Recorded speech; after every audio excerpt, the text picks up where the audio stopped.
ఒక్క మాటలో చెప్పాలి అంటే అరటి పండుపై అనేక భ్రాంతులు, భయాలు, నమ్మకాలు, అపోహలు ఉన్నాయి. సరిగా అర్థం కాక ఇలాంటి స్థితిలో పడ్డారు జనాలు. ఇందుకు ఉదాహరణ పచ్చి అరటిపండు. నిజానికి పచ్చి అరటిపండు పేగులను శుభ్రం చేసి అందులోని కొవ్వు కణాలను నాశనం చేస్తుంది. ఇది శరీర బరువును తగ్గిస్తుంది. అరటిపండుకు ఆకలిని నియంత్రించే శక్తి ఉంది. మనలో చాలా మంది డయాబెటీస్తో బాధపడుతుంటారు. పచ్చి అరటిలో షుగర్ పర్సెంటేజ్ చాలా తక్కువగా ఉంటుంది. అలాగే దానిలో రెసిస్టెంట్ స్టార్చ్ కూడా ఉంటుంది. దీనిని తీసుకోవటం వలన బ్లడ్ షుగర్ లెవెల్స్ అదుపులో ఉంటాయి. పచ్చి అరటిలో గ్లైసెమిక్ ఇండెక్స్ 30 ఉంటుంది. అందుకే డాక్టర్స్ దీనిని తినమని చెబుతుంటారు. మధుమేహం సమస్య మాత్రమే కాకుండా మిగతా సమస్యలకు కూడా చెక్ పెడుతుంది. పచ్చి అరటిలో బౌండ్ ఫెనోలిక్స్ అధికంగా ఉంటుంది. ఇవి ప్రోబయోటిక్ ఎఫెక్ట్ కలిగిస్తాయి. దాంతో మంచి బ్యాక్టీరియా పెరుగుతుంది. అలాగే జీర్ణక్రియ కూడా మెరుగుపడుతుంది. చాలా మంది బరువు తగ్గడం కోసం ఎన్నో ప్రయత్నాలు చేస్తుంటారు. కానీ వారికి మాత్రం ఫలితం ఉండటం లేదు.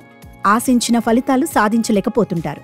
అయితే పచ్చి అరటి ఉండే ఫైబర్ కారణంగా క్రమంగా బరువు తగ్గుతారు. అరటిలో ఉండే పోషకాలు గుండెను ఆరోగ్యంగా ఉంచడంలో సహాయపడతాయి.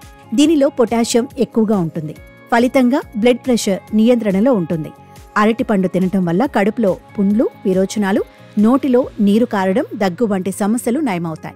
మధుమేహ వ్యాధిగ్రస్తులకు అరటి పండ్లను ఫాస్టింగ్ ఫుడ్గా ఇస్తారు. అరటిపండు రక్త కణాలలో గ్లూకోజ్ను గ్రహించడాన్ని నిరోధిస్తుంది. ఇన్సులిన్ హార్మోన్ స్రావాన్ని పెంచుతుంది. అరటిపండు పెద్ద ప్రేగు, జీర్ణ అవయవాలలో పేరుకుపోయిన వ్యర్థాలు, టాక్సిన్లను బయటకు పంపుతుంది. ఇది కోలన్ క్యాన్సర్ను అడ్డుకుంటుంది. అరటిపండులో విటమిన్, కాల్షియం, మెగ్నీషియం ఉంటాయి. ఇవి ఎముకలకు తగిన బలాన్ని అందిస్తాయి. అరటిపండులో ఉండే విటమిన్ ఏ, సి శరీరానికి అవసరమైన రోగ నిరోధక శక్తిని అందిస్తాయి. పచ్చి అరటిపండ్లు గుండె ఆరోగ్యానికి మేలు చేసే అద్భుతమైన పోషకాలను కలిగి ఉంటాయి. పండిన అరటిపళ్లలో పొటాషియం ఉంటుంది. ఇది రక్తపోటును నిర్వహిస్తుంది. ఇంకా గుండె ఆరోగ్యాన్ని మెరుగుపరచడంతో పాటు సమస్యలను నియంత్రిస్తుంది. ఇలా ఇన్ని ఉపయోగాలమయం కాబట్టే పచ్చి అరటిపండు ఒక అమృత ఫలం.